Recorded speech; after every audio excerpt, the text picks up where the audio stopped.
Okay, I got my green sweater. If by the time you guys watch this video, it will be St. Patrick's Day on Friday. So here it is with my AEW Revolution 2023 review. So the show happened a week and a half ago as of this recording, and yeah, this was another really a banger of an AEW pay-per-view. Like, for all the issues of how pretty much inconsistent the televisions can be now, like, sometimes they will have some really strong shows and not so good shows in most ways. With all the inconsistency, the pay-per-views more often than not seem to deliver. Revolution seemed to be one of those shows where they always seem to deliver. I remember 2020 was an awesome show back when before the pandemic happened. 21 was not the greatest one, but it was still solid. Revolution last year was great, and this year was great also. So Revolution has a tendency with some really awesome shows, and this show proved its streak. And yeah, this was a really great show. So we started off. So my big takeaway, like the takeaway for this show is like pretty much all the homegrown AEW stars read over throughout most of the show. And we got started with one of those, with Chris Jericho going up against Ricky Starks. What is his nickname? Absolute Ricky Starks. That is the nickname for him. So Chris Jericho was Absolute Ricky Starks. Pretty good match for all things considered.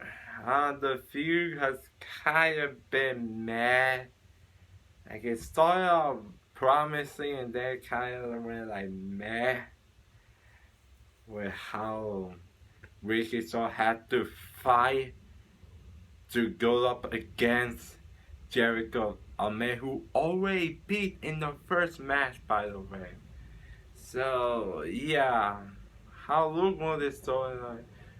And I don't know if it was good as the first match, but it was still pretty good. Like I said, they told a nice simple story in there, and they had a pretty good match. And yeah, it had the right result. And it's funny, last year's Revolution, Chris Jericho did the honors for education in the opening match clean. And this year he did it again. This time to Ricky Starks, and yeah, it was absolutely the right moves. And yeah, saying Ricky Starks can be a big priority with AEW. They just use him right. Like, he can be a pretty big fucking deal in this company. Yeah. He is probably one of the main people I can see taking off the championship off of MJF down the road. Spoiler alert. But yeah, this was a good match. I thought once I saw the interference with Jericho appreciations, I was like, oh yeah, they're gonna fucking have Jericho win that way, which but thank God he didn't, and Ricky hits his finisher and wins the match. So yeah, it's a good match, had the right result, and that's all I have to say about it.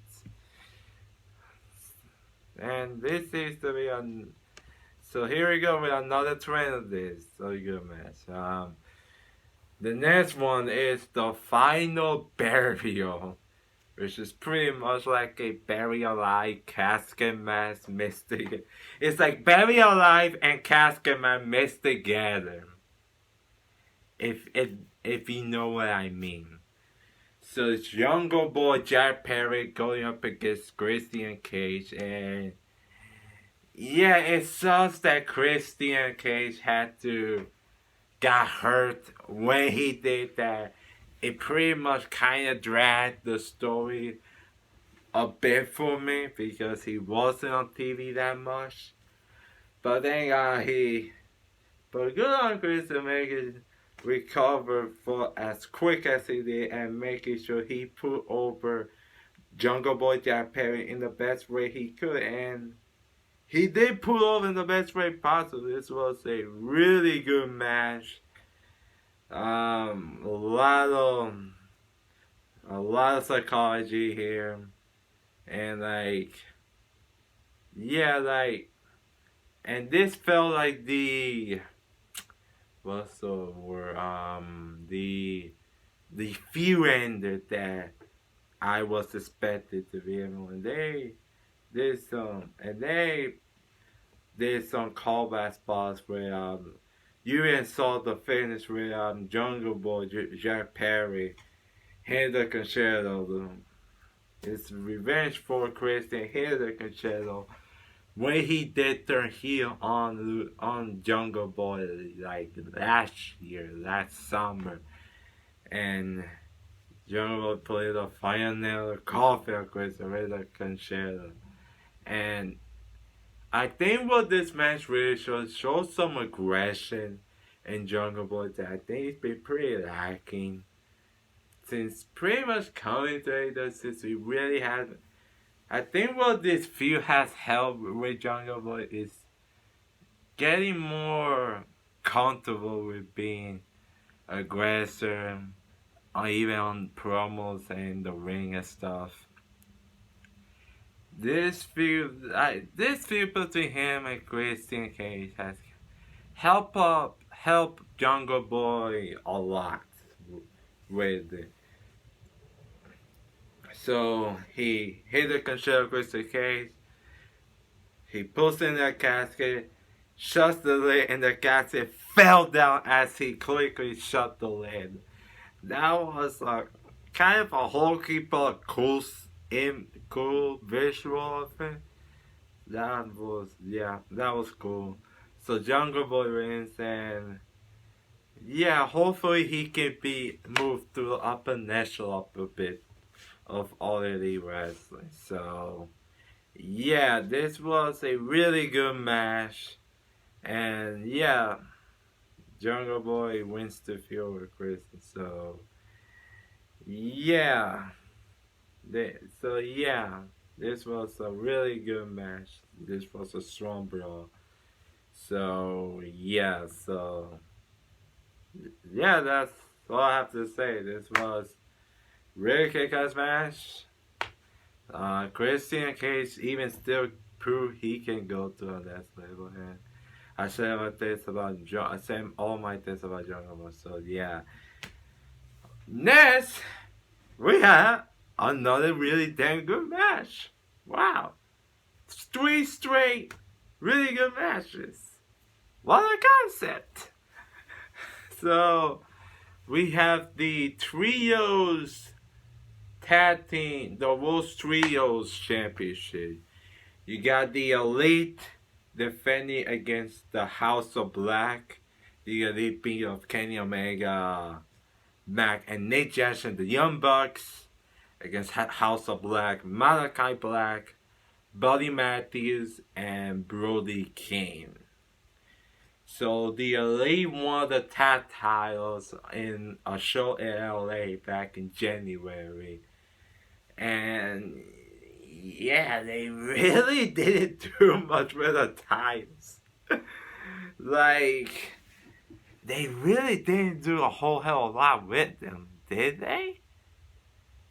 And it really showed in this feud. I remember they were doing some basketball skits, something like that, and there's really been nothing much in this feud. it's a real shame. And you can tell how rushed this feud was. Like, it only had like what? 2-3 weeks to build? Like, that's fucking shameful. Like, out of all the matches of this show, this probably had the worst build of them. Because of how poorly rushed this truly was. And they did not manage to get enough time. And then have enough time with House of Black and the other to be on TV mode to build up an assignment for this. So, yeah, really poor build to this. But the match itself was really good, and it's exactly what I knew was going, what we, all of us thought we were going to be. And yeah, like, this was, I think this was just as good as one of the Death Triangle ones back in the Best of 7 series. This was just as good as any of them.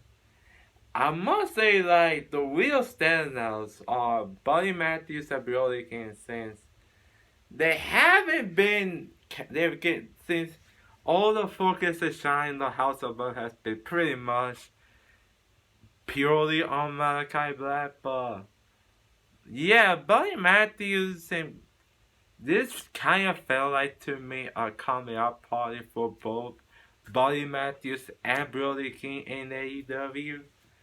So they did something I didn't think they were gonna do. So yeah, so 9 impressive performances on it. Like AEW has sat on both of them for a while, but those two guys can really go to places if they want to down the road with both of them. Like, they really shine here in this match. And you got some nice confrontation between Kenny Omega and Malachi Black. Like, if that's any of the any indication of what their future singles match, a potential singles match in the future could be, then I don't know what else, because like, yeah, they really showed us. Yeah, that was a great interaction, great spot they did. And yeah, this was a really good match. The finish was a surprising one. Like, when Julia Hart got taken out, I was like, oh boy, this is gonna be like when Julia Hart got taken out, I was like, oh boy, here it comes. Kenny Omega's gonna hit like one way Angel. Like, Young Bucks might do something before that they're gonna win. But no, like Malachi, all of them, the House of Black pulled through and won the match. Pretty much kind of on their own. So the House of Black are the new trios champions. Their first trio champs, the first reigns as trio champs in AEW. Wow, like, that was a kind of a bit of pleasant surprise. And you know, like, I thought when they first did them, partially the reason I thought why this build up to this match was rushed. And what I thought there was a chance the House of Black will win first initially was because of the rumors about Kenny Omega coming in, and like, who knows they want, and who knows what's gonna happen if he stays or not. But then when it first reported that Kenny Omega still had another 9 months, go back, check my previous video if you want to see my thoughts on it. So yeah, when they still had 9 months of their contract, I was like, okay, I guess he is going to retain. But no, and I'm glad they did. I'm glad the House of Black won here, because I kind of felt they needed to have something, since they've been a team as a trio for a year now, I think. They needed something, and hopefully this will prove it as House of Black on the new World Trio Champion. So yeah, this in this fun match. So really, really fun match. It's the best way I can say.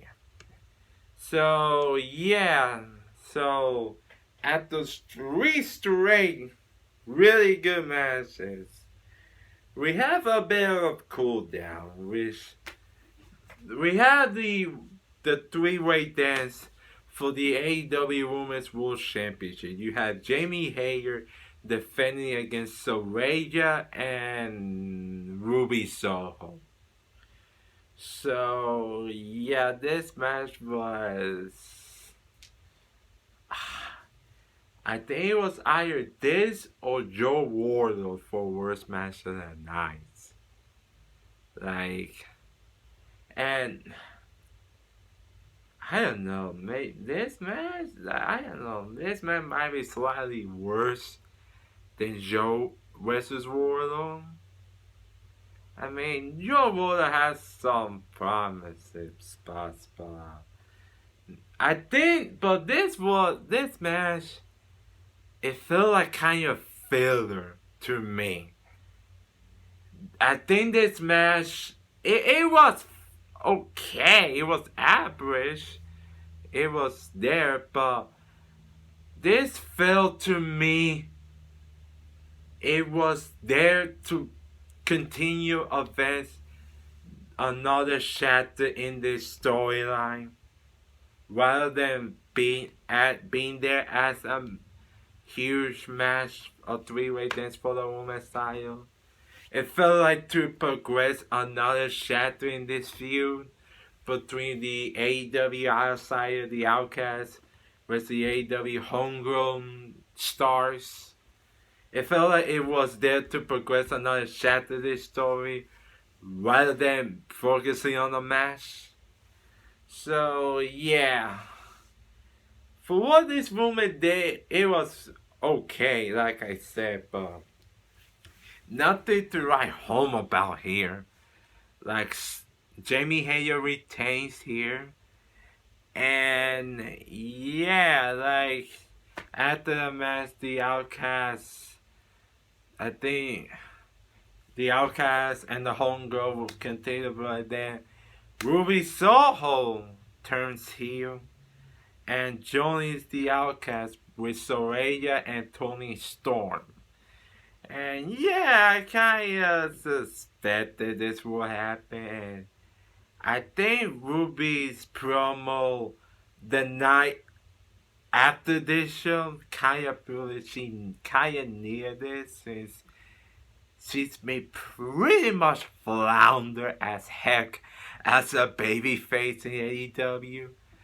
Like, she hasn't done nothing ever since this game. So hopefully this will spark her up in this company and being with this. So with this, in this tournament between the Outcast and the Homegirl, which the idea isn't a bad thing. It's just they need to work on the material stuff, since ever since up to this point, most of the material has been kind of a bit crazy with the L's and stuff. Pretending like they're NWO, the outside or something like that. Like, they need to get away with the spray tan thing. That's pretty much pointless if you ask me. So yeah, as long as they can remove that, I guess we're fine with this. So yeah. Next match pretty much turned out to be the craziest matches you will ever see all this year. It's Jon Moxley versus Hangman Page in a Texas Death Match. Wow. Like, wow. Like, and say what you want about John Moxley and the blood thing. Yeah, and yeah, him bleeding in almost every match he's kind of been recently. It's pretty much unnecessary since you could have all saved it for this and would have meant something.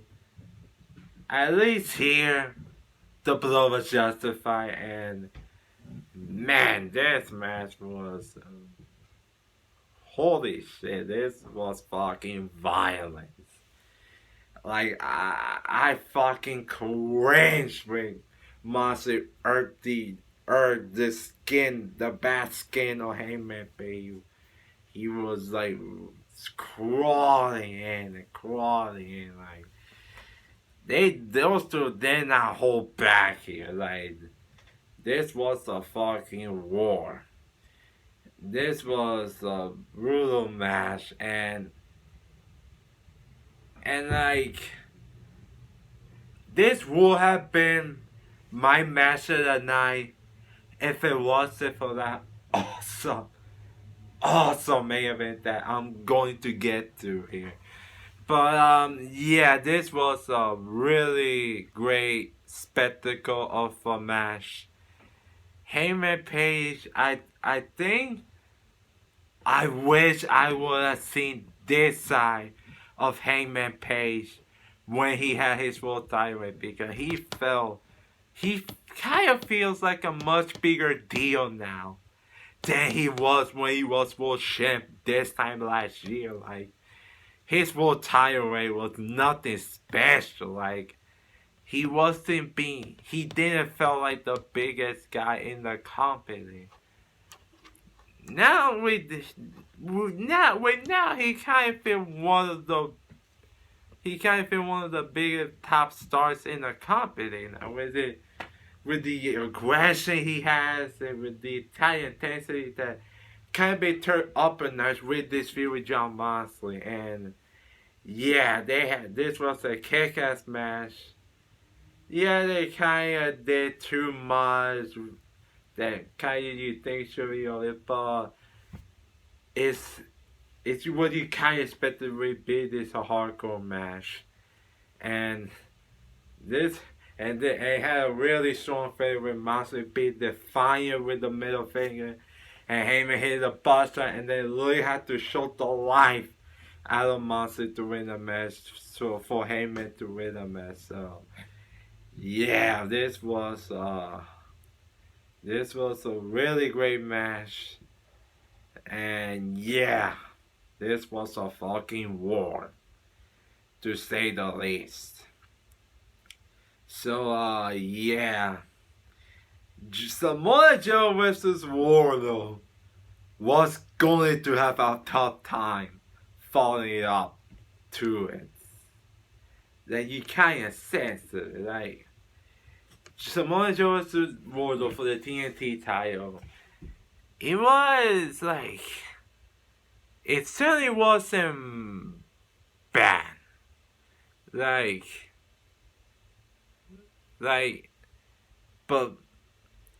the story between Joe and Wardlow kinda past its expiration date like weeks ago. And I don't think the fans didn't care much for Wardlow to beat up Joe after taking his TNT title. After Joe taking his TNT title and cutting up his ponytail. I think the crowd was fully as best as I thought it would be. As I thought they would be. So yeah, this was fine, but like this was the second worst match of the night. But the finish was okay, I guess, with Wardlow hated the weird naked choke on Samoa Joe to regain his TNT title. Only to have fucking someone steal his possession of TNT title, stole his ring gear, and then the next night, on fucking Dynamite, he loses the title right back to Powerhouse Hobbs with the help of QT Marshall. So yeah, that's World of AEW, guys. It's fucking a shame of how fucking over this guy was this time last year with the split to MJF and his rivalry with him. It's amazing how much they pretty much screwed up with that guy ever since he won the TNT title the first time last year. It's really amazing how much he has screwed up a lot in the last year. So yeah, really fucking a shame. He had nice okay moment winning the title here, but he lost it the next night to fucking Power, which is like, okay, which great for Powerhouse, but it's like, damn, this did nothing for Wardlow. So yeah. So the next match we had was a four-way tag team for the AEW World Tag Team titles. You had the Gun Club with aka the Ass Boys. I saw a sign with the Gun Club making sure they don't shed Ass Boys, and they put it through every seat of the fans that were sitting on their chairs for the whole show. That was great stuff before the fans entered. That was pretty much genius party. So you had the Gun Club defending against Orange Cassidy and Dan Housen, Jeff Jarrett and Jay Lethal, and the Acclaim, who they took the belts from them back in February. So yeah, this was a bit of a surprise, not gonna lie. Like the whole build up, when I saw this match coming up, I was like, "Boy, this ain't going to be good."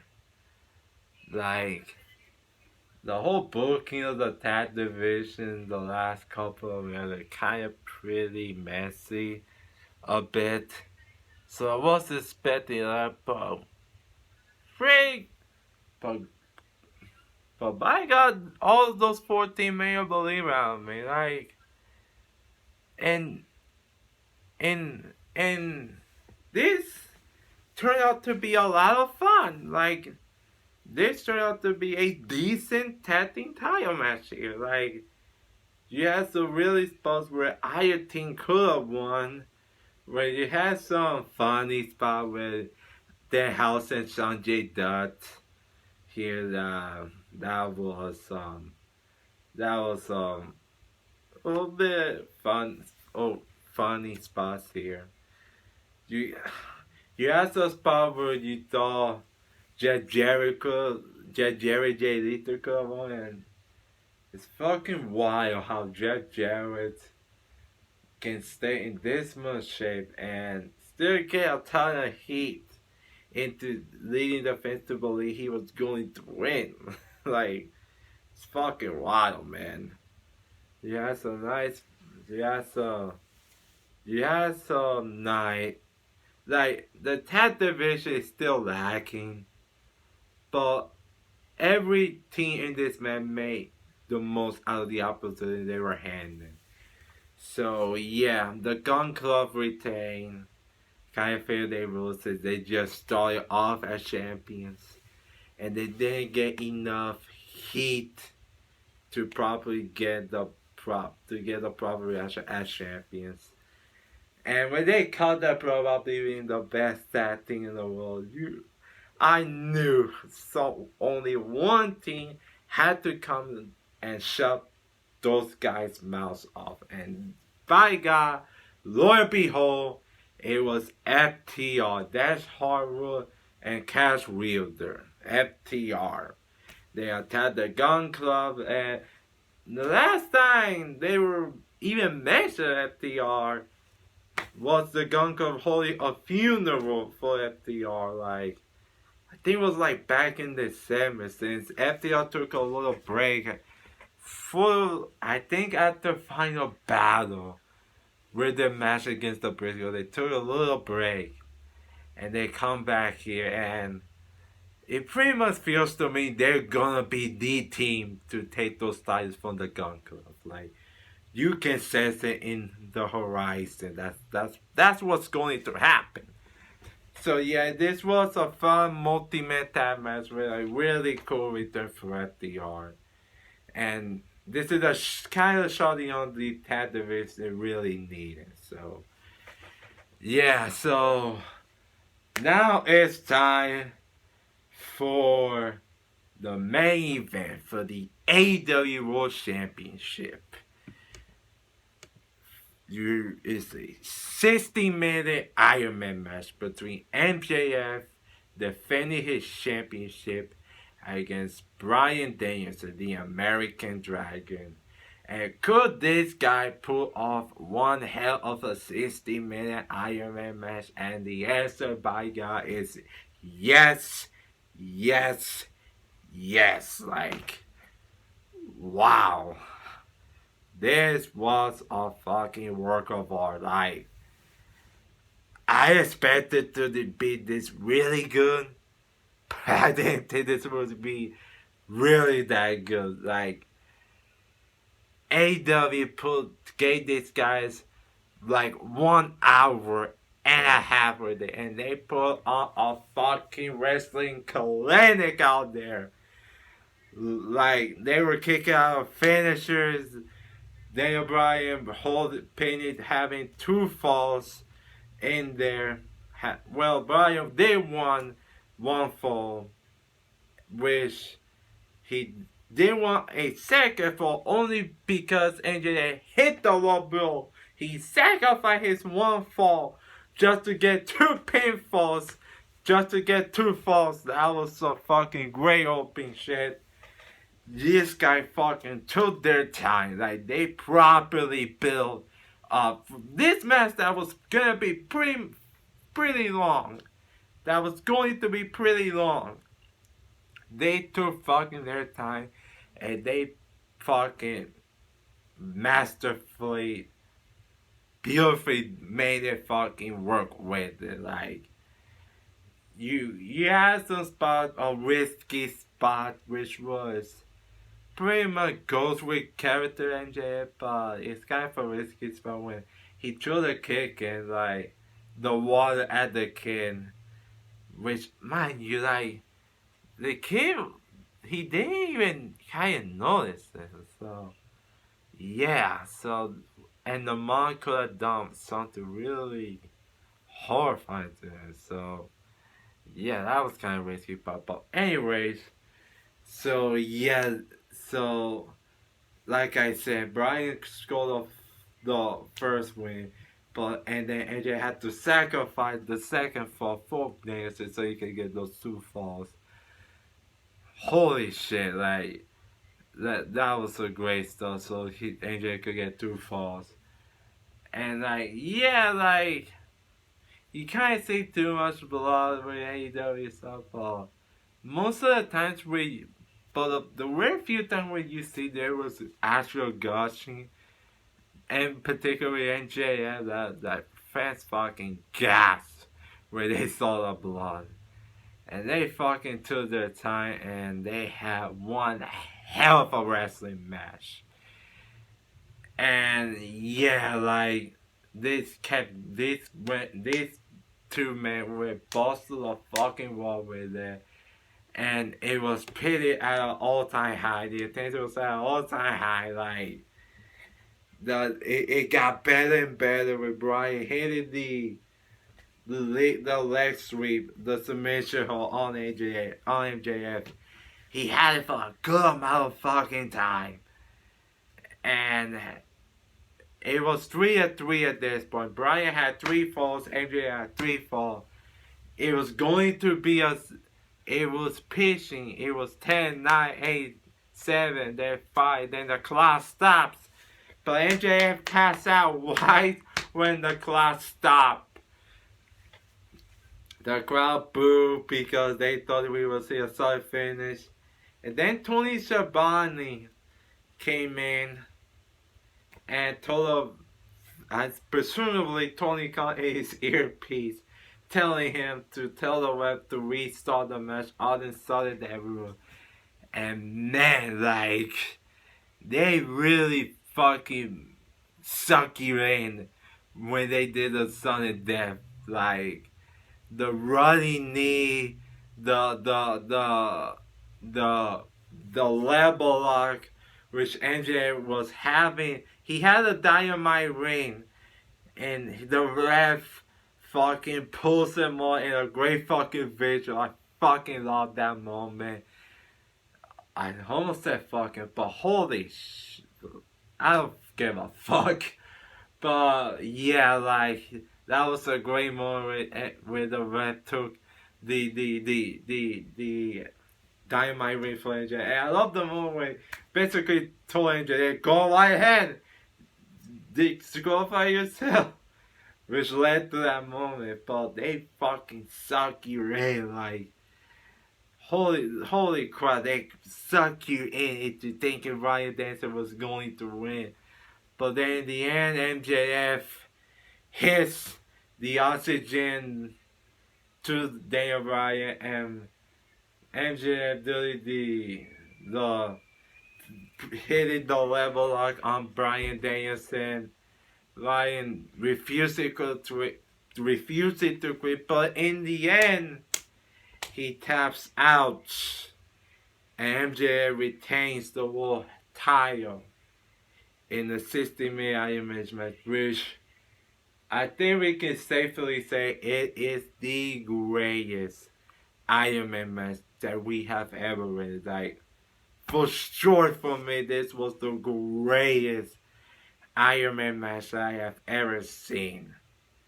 Like, Ironman matches can be really difficult to pull it off without losing interest in the fans. Kind of sample Bret Hart, Shawn Michaels, WrestleMania 12. Like, yeah, it was polarizing for the reasons that the crowd was kind of damn a good shot in the opening sequences in the match. So yeah, so Ironman matches can be really tough to pull off. My favorite up to this match was Brock Lesnar Kurt on that one SmackDown match at 03. Like, that was the best Ironman match I have seen to this point. But man, this match topped it off, and then some. Like, this will surely go down as one of the greatest matches for this year. I can almost guarantee this will be the match of the year for AEW, where it's all said and done. As I don't know if any match will top this one. Like, this was the best NJF match of its entire life. Bryan Danielson added his collection with his stance to be one of the greatest to ever do it in the ring. This was one of the greatest matches in AEW, period. Like, it's that damn awesome. Like, and when it's all said and done, this will be competitive with this and Kenny Omega versus Will Ospreay at Wrestle Kingdom 17 for best matches of 2023. Like, this was an excellent match to close out a really great show for Revolution.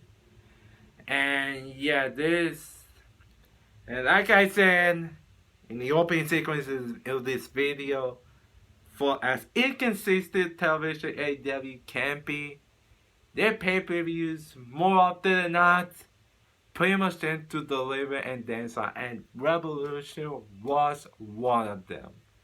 So, yeah, you will see my rating down below, and I hope all you guys, by the time you watch it, they have a happy St. Patrick's Day.